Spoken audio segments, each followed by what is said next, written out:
We're now going to move back to the North American continent. We're going to go east, all the way east in Canada to one of the maritime provinces.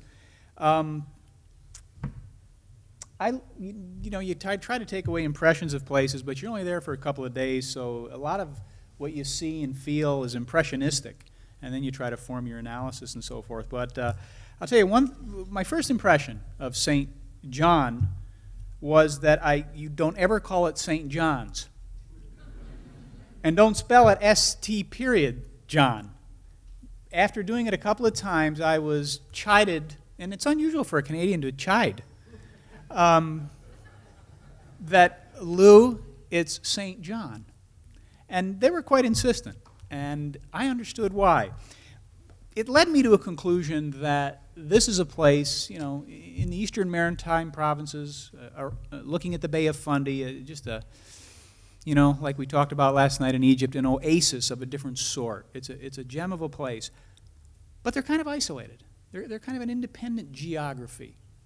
And that reflects the character of the tribe there that I experienced.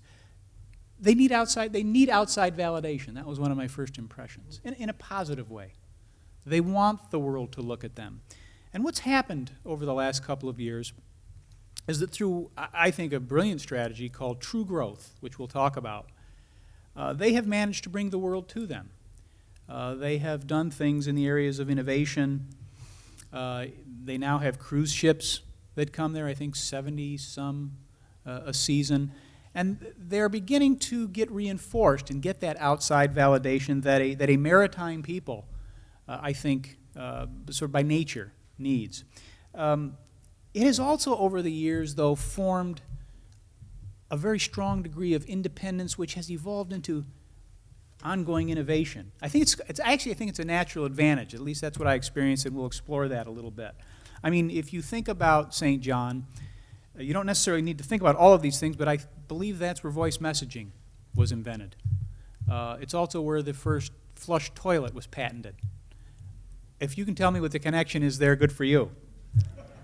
But my point is that there's constant innovation there. There's a requirement to do it. I also heard two other things, two phrases that I'd never heard before in St. John.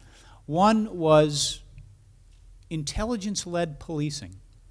I remember sitting down with the police department, and one of the first things I heard was, we consider ourselves knowledge workers. That's a police force. It's a modern police force. The other phrase that I'd never heard before, it's actually a species, is the fathead minnow. Anybody know what a fathead minnow is? Okay, raise your hands if you do. Nobody knows what a fathead minnow. It's actually the laboratory rat of the fish family, and because they do a lot of research, they're on bodies of water and rivers and streams. The fathead minnow has a very significant presence in population there. I can't say I got to know any personally, but it was a phrase that I hadn't come across. The final thing I will say is that, and again, we'll talk about this, there's a community spirit there among all the classes that I find endemic and refreshing in intelligent communities of a certain size that are on the rise, that are experiencing their growth and renaissance. It impacted technology, it impacts education, and it impacts venture capital formation there. And again, when my friend Steve Carson is up here, we'll talk a little bit about that. Those were my initial impressions of St. John for you, but let's see what they have to say for themselves on video. So, Randy, if you could bring us down and put the video up.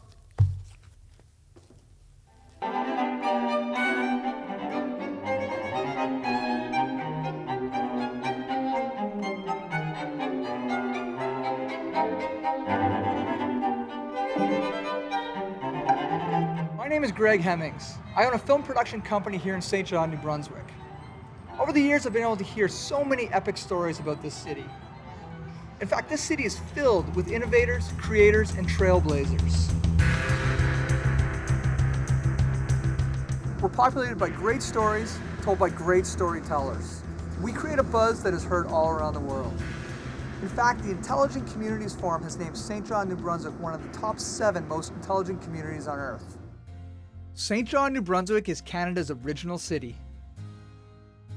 Situated on the majestic Bay of Fundy, St. John experiences twice daily the powerful forces of the highest tides in the world. Strategically located, St. John has prospered as an international seaport for generations. Natural resource merchants and original settlers thrived here in the spirit of innovation, creativity, and entrepreneurship. And to this day, innovation is in our DNA. We are a community of doers and builders. Beneath the streets of St. John lies a highway of glass. People such as the innovators from NBTel, a world leader in telecommunications, who had the vision to be the first to install fiber optic technology over 30 years ago, and their successor, Bell Alliant, who became the first to cover an entire city with fiber to the home technology.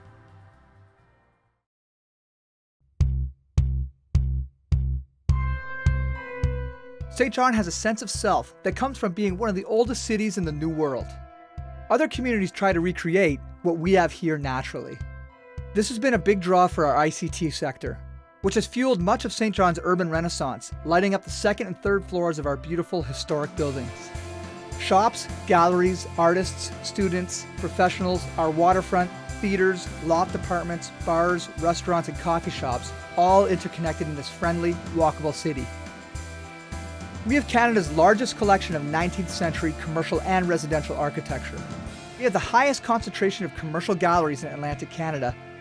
And to help us celebrate our 225th anniversary, we received international recognition as a culture capital of Canada. St. John is a playground for innovators. For over 2 decades, St. John has enjoyed some of the fastest broadband speeds in North America. This has made access relatively easy. All you have to do is plug in.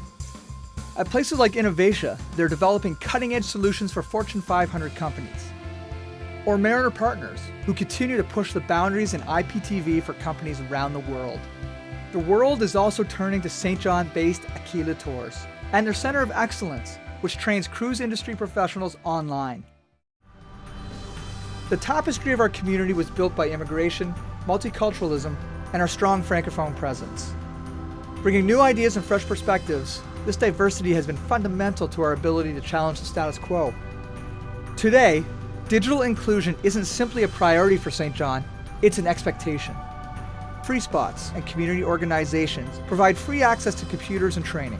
In everything we do, we like to take an unexpected approach and encourage our people to be creative. And this is how we are retaining and attracting people, ideas, and investment.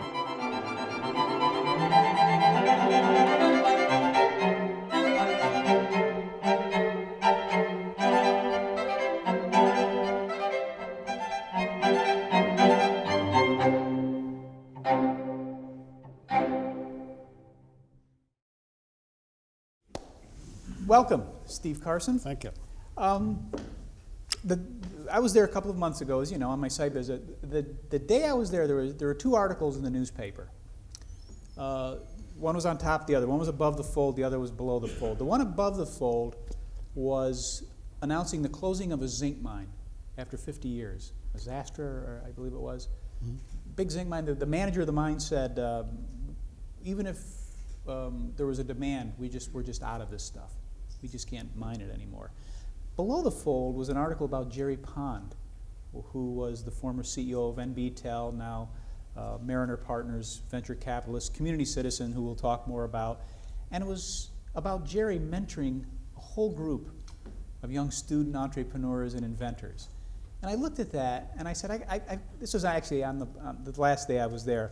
I said, I've got to ask Steve about that. Does that, in your mind, in any sense, offer a symbolic representation of the challenges and the transition and where St. John is today, in any sense? It sure would. I think, like many communities, we had an economy for a century or two that was really based on natural resources and a heavy industrial base. But we were blessed kind of through all of that with companies that were owned locally in our community and in our province.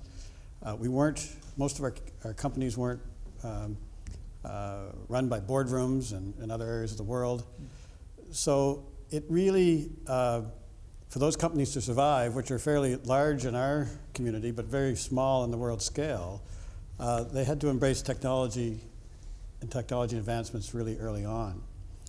And I think as we saw in the last decade or 15 years, we really, the pace of change in terms of still having kind of that heavy industrial activity in some areas of our community, but making it competitive on the global stage today, but the exciting speed of the transformation accelerated through innovation and technology and broadband access that has become the cornerstone of everything we're doing.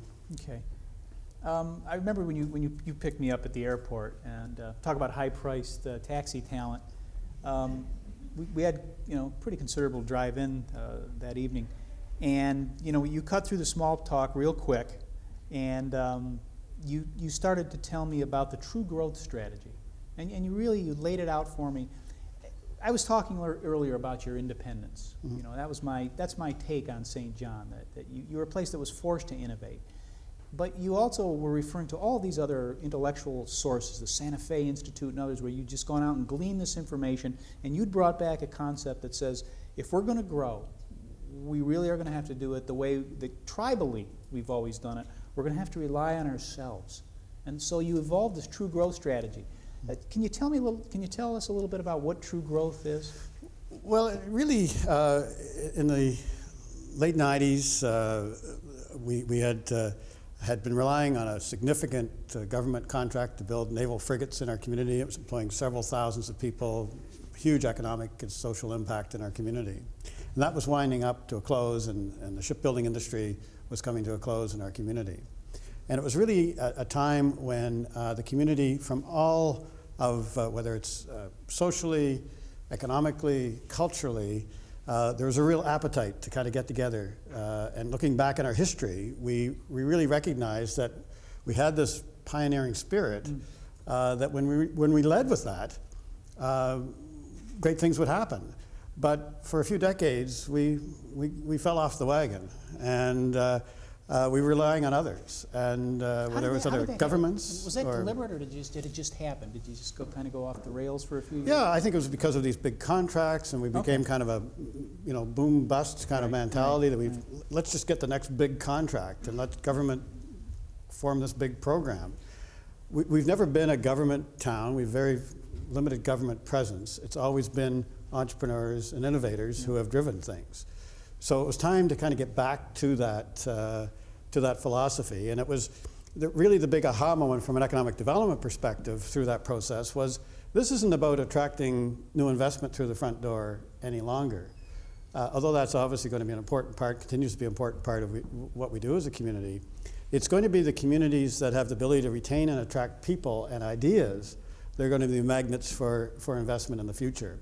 And so we really, that became kind of fundamental to our true growth philosophy, which really brought together not only our city, but our surrounding municipalities to agree that we needed to work together to grow the pie rather than fighting over its pieces.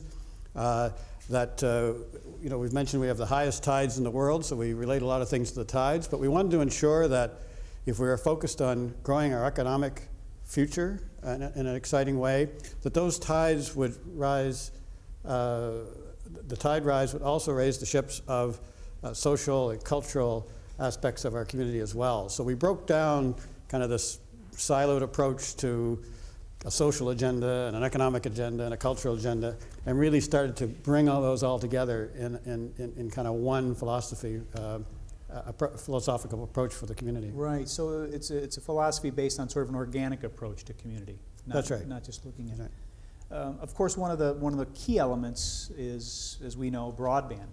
Right. You got to have that bridge, that new railroad to the digital age. You kind of had a jump start on that with regard to the rest of certainly Canada, because NBTEL was there doing things back in the early 90s. I mentioned the development of some of the stuff that we take for granted today, like voice messaging. A lot of those things came out of there, but also it gave you a little bit of a lead on broadband, did it not? It sure did, and it also allowed our companies and our industries to really start to get more competitive on the global stage. Mm-hmm. So it's been something that has been ingrained in us for almost 3 decades now in terms of the importance of high-speed access, and today we're the first community in Canada to get fiber up to not only every business, but every educational institution, every government institution, and every home has 100% access to fiber op technology, which was developed and designed in our labs in our community. So it was also really interesting as NBTel, New Brunswick Telephone Company, became a global innovator. It also allowed us to start to attract companies to obviously take advantage of some of that technology. So Xerox created their first teleweb sales center on the planet in St. John because of this technology that was available. But the innovators from NBTel also, because they were locally, they lived in our community. The leadership was owned locally by investors. They saw that this wasn't just about broadband and technology for the benefit of business, that we really needed to make sure that it was very inclusive to all sectors of the community. And they had a tremendous commitment, unwavering commitment to that. Yeah. And then, of course, it became Alliant, and there was a little bit of concern when you sort of lost that sort of local feeling to the company. But what happened after that? I mean, a lot of the talent still stayed there, and it sort of evolved into an entrepreneurial base, did it? Well, that's right. Well, it was for a phone company. It was very entrepreneurial, and it was it eventually merged and continues to evolve today. But we are still very much a center of innovation for Bell and Bell Alliant in Canada. But what was really exciting, which we didn't recognize at the time it was happening, but as this transition was going through, a lot of the innovators, and really we say kind of that innovation is now in our DNA as a community, has been spread out to assist startups and to build technology companies based on a lot of the knowledge that was learned back when they were connected with NBTel and Bell Alliant. So you know, accessing capital, creating that mentorship to other entrepreneurs. And the leader of that for us has been Jerry Pond, the former president of NBTel, who describes himself as a serialpreneur or a seniorpreneur, but he really much has a passionate interest in helping technology startups, and his latest focus is social enterprise, which is a whole other area which we've heard some things about that. It really helping drive the diversity in the economy. Yeah, and you really can't talk about your community without talking about Jerry Pond and of course the Irving family, which we'll get to a little bit later. I want to stay on Pond though, because it sort of connects to your broadband infrastructure, your telco infrastructure, and your knowledge workforce, because you know he's someone who stayed passionate, stayed dedicated to the community, realized that you know one of the Achilles heels was you didn't have enough venture capital. There probably wasn't enough mentoring of the young entrepreneurial class. He was one of the investors of Radian 6, which was sold to Salesforce.com for like $300 million. Several hundred million. He actually said something interesting to me. He said, you know, we'll let a lot of that stuff move to California. He said, but we'll keep the brains here. We'll keep the real smart people here. We'll keep the R&D here, which was kind of interesting, because it means to you folks in Riverside, California's getting the idiots, and the smart people are staying in New Brunswick. I don't know if that's true or not. No, I don't think that's. But it was an interesting point, and he was actually kind of serious about it. He was kind of half serious about that. But when it comes to mentoring, when it comes to companies like Radian 6, the next Radian 6, are there any that sort of stand out in your mind, or are there groups of them where you say, yeah, I think this is going to be our future now, and you know, Jerry's sort of steering and mentoring the right way along with some of the other more senior business leaders?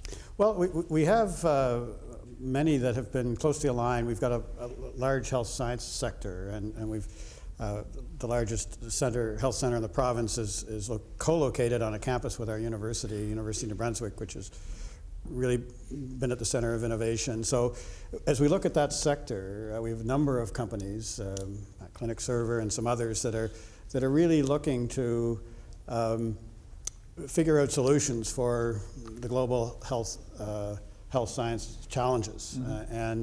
So we have a number of companies, you know, beginning to cluster around and building expertise around that because of the significant kind of living lab we have at the university and hospital and just recently a new medical school, and our community college is now co-located in partnership with the university. So there's a real environment for building and attracting investment around solutions to health sciences issues. Yeah. I want to switch to innovation in another area if I can, but I mentioned that police force. I mean, that was, to me, that was one of the most exciting meetings I've ever had. I mean, first of all, being met after a meeting by a cop who's saying, I'm going to escort you to the police station is not an unfamiliar experience, but I haven't had it in 30 years. Well, unfortunately, we were too close by. The original idea was to get you in a police cruiser and actually take you to the meeting, but that didn't. Oh, is that right? Well, we walked over. We walked across the street instead. And of course, the police station is like in a mall. It was weird. I guess you can have a new one or something? Well, there's a new state-of-the-art facility just will be opening this year. So was this cop taking me shopping or what? But we got upstairs, and we met the head of your intelligence group and a senior, I think the deputy chief. And as I said, they started talking to me, and they gave me a very, very extensive briefing on intelligence-led policing. Now, you guys have obviously had some very serious poverty issues over the years. I think 60% of your underclass were women with children for many years. That's getting cleaned up. But the residual crime problems were there. These guys really attacked it and considered themselves knowledge workers, not law enforcement officers, but members of the community that were enabling the community by feeding them intelligence. Can you just Well, it's a really fresh approach to obviously to serious issues, and we spent a lot of time over the last number of years understanding kind of the systemic issues around some of the challenges in our priority neighborhoods and really studying those. And obviously crime becomes a byproduct of that. So figuring out how to fix that piece of it has really been an important component of an overall broader strategy to deal with some of those challenges. But the fact that our police force does see themselves as knowledge workers and uses technology so effectively, and we've had some dramatic decreases Boy, I'm telling you, I'm just looking at it. in reduction in crime in the areas that they're focused on. It allows them to deploy limited resources to maximum benefit. And it really, not only does the technology play an important part of that, but their engagement with the community through community-based policing has also been a big part of getting the community to really accept, understand, and support their initiatives. And they are seen as true partners in our community, which and it was interesting with the taxi cab example last night in Mexico about a community really getting engaged and bringing things right in their communities. And this would be another example. Another example of innovation. Yeah, I was just I was looking at the results. Right, you're breaking and entering down 50% over a 3-year period. Family violence down 22%. Robberies down 46%. Assaults down 18%. You've got a lot of drunks though. Your drunk drivers were up 9%. But what are you going to do? Get some of that beer in them. Well, that's all all over. We are home to Canada's largest independent brewery in the country, Moosehead Beer, which is you can get around the world now, and but they don't encourage drinking and driving. But but it is, and this has been done by not spending more money. This has been done by working within existing budgets to realign and prioritize how you spend the money, and rather than being reactive to crime, being proactive to prevent crime. And it is a really innovative and entrepreneurial-minded police force that kind of leads you in that direction. And we're fortunate, right down to the officers on the street. They really understand, because everybody wants to make a difference in their job. And one of the other byproducts of this is you just get to measure it. And obviously we're fortunate to have dramatic results that keeps everybody inspired to do more. And they're just taking in data all the time. That's right. It was just kind of amazing. You've got that decrease in crime, as we found out last night through the Taxista Vigilantes program. It then encourages the community to re-inspire itself. People say, hey, we can live here. You've got a lot of people coming back home. I talked to 5 or 6 people. The guy who studies the fathead minnows, he moved back. People are coming home again because your crime's down. That is tied to something. I'm looking at Richard Jusome of Walsh University, one of the great educators in America. That is tied to something that we always have believed, that communities and education will lower social pathologies if done right. The other experience I had was walking into the Prince of Wales School, special school there. Prince Charles. Prince Charles, I'm sorry. Yep. Wasn't he the Prince of Wales? Yes, he was. Okay. I was thinking Wales, New Brunswick. I walked in, and I was greeted by the patriarch of the Irving Oil family. Irving Oil is the largest privately owned oil company in the world. So this is a gentleman whose company produces 332,000 barrels a day. I think 6 out of every 10 cars in Boston has Irving Oil in it and all that.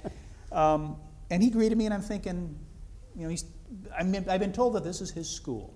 And I'm thinking, oh yeah, sure, another public relations stunt. You're gonna have their picture taken with the ICF guy. He's gonna, say nice things, then he's gonna get out of there because he's never been there. Quite just the opposite. The guy is committed to that school. He's running it like a business. Kids run up to him as if he's Santa Claus. He has a PAL mentoring program. I mean, education has really driven down what was, again, a very, very serious crime problem in a small city. That's right, and obviously inner-city schools are a challenge in every community. But going back to what I mentioned earlier, that the tides need to raise all ships, and so the business community recognized a number of years ago that we needed to take new and innovative approaches to education, and particularly the education of our youngest. And so they've actually won the Peter Drucker Award for innovation and dealing with some of these issues. But the lead that Mr. Irving took to really engage his whole company in mentoring young people and allowing them to have the greatest and best toys in the world was really foundational to a initiative that the city of St. John adopts the school, then the university adopts the school. So it really has become part of a really incredible piece of the community. And what's really been exciting over the last year or so, as we kind of take things to the next level, is that we've really engaged the community from a whole new level through a really innovative municipal planning process. And we've talked a lot about the importance of urban planning and planning and bylaw. But Jacqueline Hamilton, who you met yesterday, kind of led that charge. And it's just recently won a prestigious national award on innovation and community engagement. But it gets down to ensuring that young people in priority neighborhoods, and not just the normal go-to people in your community, are engaged in thinking about your future and how to grow a smart city and growing up rather than out, and really taking that authentic uptown that we have and this ecosystem of galleries and technology workers and musicians, and really optimizing that to become a community that's going to be a magnet for innovation and creativity, which we've seen over the last number of years. Yeah, it's great. I think we're running low on time, but the other striking image, I was talking about impressions, was in that school where I watched a mentoring session between a 40-something woman and a young girl who'd been having some problems at home, and it was just, it was just a beautiful, simple thing. No technology involved, just, a person from the community mentoring a young woman who was just enthralled with the relationship. They both were, actually. And it turns out that was Mr. Irving's secretary. She donates, I think, some number of hours every week to mentoring. And that's when we talk about the community spirit. I mean, you guys had it. We're out of time, but the last word I'll give you is on the advocacy program, Seizing Your Destiny. And just in a couple of words, what does that mean, and how does that bode for the future of this intelligent community? Well, I think it really is about a community, as we've seen some great examples of. I think everybody in this room, it's really about ensuring that you take ownership. And as a community, you own your destiny, you own your future, and it's not left to others. And you spoke earlier about the importance of kind of third-party validation to certainly our community, this process that we've gone through to really, of the Intelligent Community Forum and this process, really inspires us to really torque things up to the next level. And I've invited Lou back to a big community session we're going to have in September, to bring our community together to really understand how we do take charge and continue to take charge and take ownership of all of this. Yeah, we'll all be there. Steve, we're done. Last question. This is a yes or no question.